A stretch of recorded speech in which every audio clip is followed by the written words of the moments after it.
Mercredi 18 mars 2026, mesdames, messieurs, bonjour, bonsoir, bienvenue. Voici Art Info Haïti Actualité. Ralph décrypte l'info pour ce mercredi 18 mars 2026, toujours en collaboration avec Alternance Média, Téléspirale et Cimédia Lab. En Haïti, changement à la tête de la police nationale de l'Ouest 1. Un nouveau changement stratégique s'opère au sein de la police nationale d'Haïti avec le remplacement de Jacques Adair à la direction départementale de l'Ouest 1. Le commissaire divisionnaire Yvon Cantave prend les commandes dans un contexte de forte pression sécuritaire dans la région métropolitaine, épicentre de la violence armée en Haïti. Cette transition intervient sans communication officielle détaillée sur la nouvelle affectation de Jacques Adair, mais traduit une volonté d'ajustement opérationnel. Yvon Cantave, cadre expérimenté de l'institution policière, hérite d'un territoire considéré comme le plus sensible du pays. Sa nomination est perçue comme une tentative de renforcer l'efficacité des dispositifs sécuritaires face à la montée des gangs dans la région. Reste à savoir si ce repositionnement stratégique permettra des résultats concrets sur le terrain, alors que la population exige des réponses rapides et visibles. Toujours en Haïti, affaire Arnel Bélizaire, passage à une phase judiciaire approfondie. Le dossier de l'ancien député Arnel Bélizaire franchit une étape clé avec son transfert au cabinet d'instruction après son audition au parquet de Port-au-Prince. Arrêté par la DCPJ, il fait face à de lourdes accusations, notamment financement du terrorisme et complot contre la sûreté de l'État, dans un contexte national déjà marqué par une instabilité sécuritaire majeure. Ce transfert ouvre la voie à une enquête judiciaire approfondie qui devra établir les responsabilités et déterminer les suites légales. L'affaire, sensible sur le plan politique et sécuritaire, pourrait avoir des implications importantes sur la perception de la lutte contre l'impunité et les liens présumés entre acteurs politiques et groupes armés en Haïti.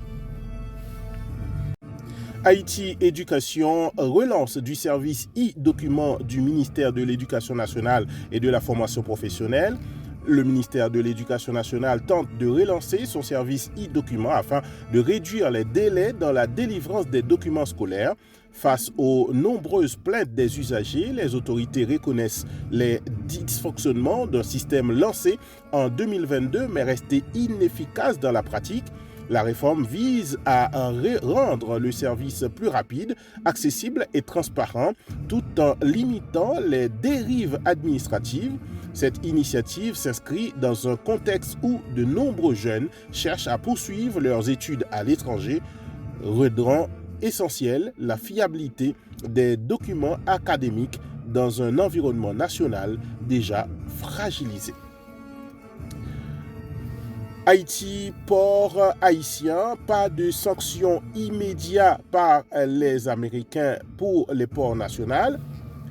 Les autorités portuaires haïtiennes annoncent avoir évité pour l'instant des sanctions de la garde côtière américaine concernant la sécurité des installations portuaires.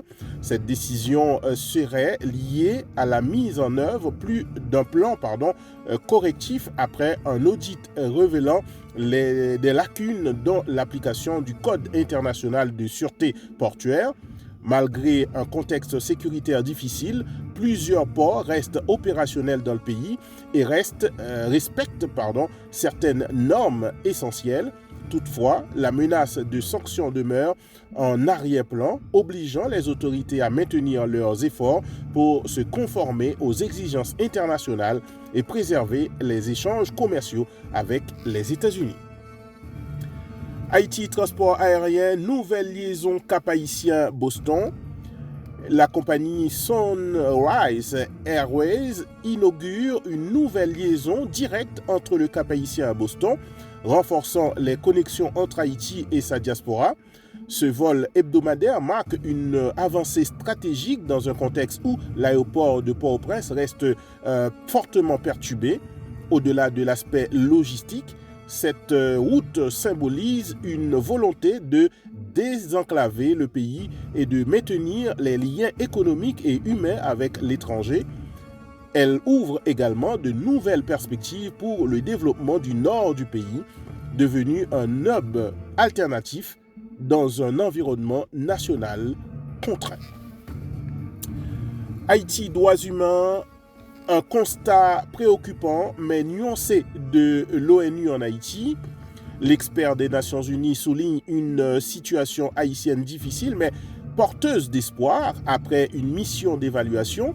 Il met en avant une insécurité persistante ainsi que des préoccupations liées à certaines actions policières, notamment l'usage de drones ayant causé des pertes en vie humaine. Malgré ces inquiétudes, l'ONU évoque des marges de progression laissant entrevoir des opportunités d'amélioration si les efforts institutionnels sont renforcés.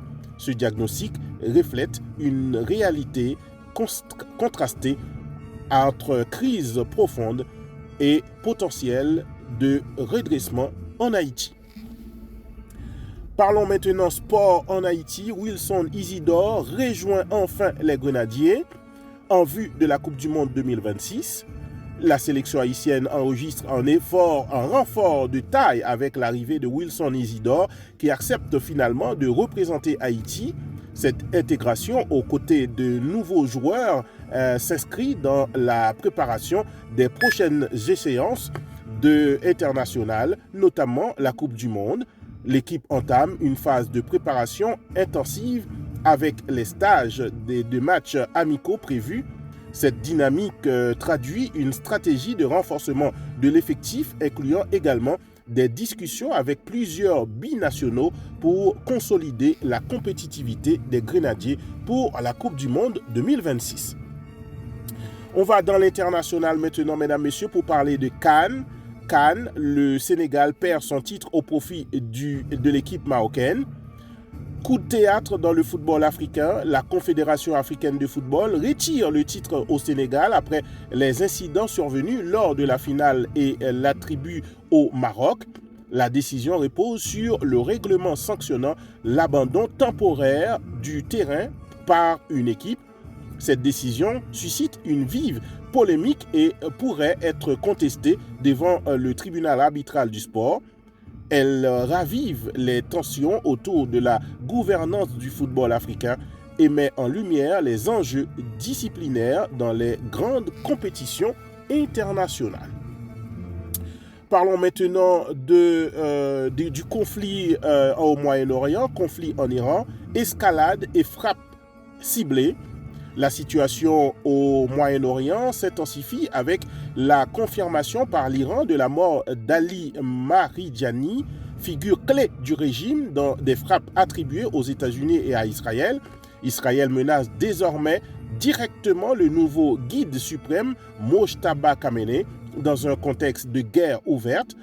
Parallèlement, le détroit d'Ormuz reste partiellement bloqué, perturbant le marché énergétique mondial. Les tensions géopolitiques s'aggravent avec le refus de plusieurs alliés occidentaux de s'impliquer davantage, illustrant une fracture stratégique au sein des alliances internationales. Voilà, mesdames, messieurs, tout ce que vous deviez savoir sur Haïti et sur le monde pour ce mercredi 18 mars 2026. L'analyse Art d'Info maintenant, la journée met en évidence une récomposition simultanée des équilibres en Haïti.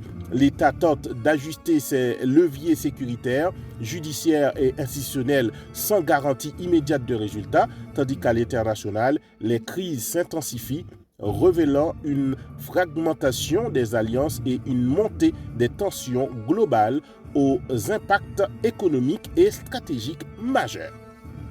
C'était tout pour aujourd'hui, mesdames, messieurs, tandis que vous regardez ces images prises depuis la butte Montmartre dans le 18e arrondissement de Paris.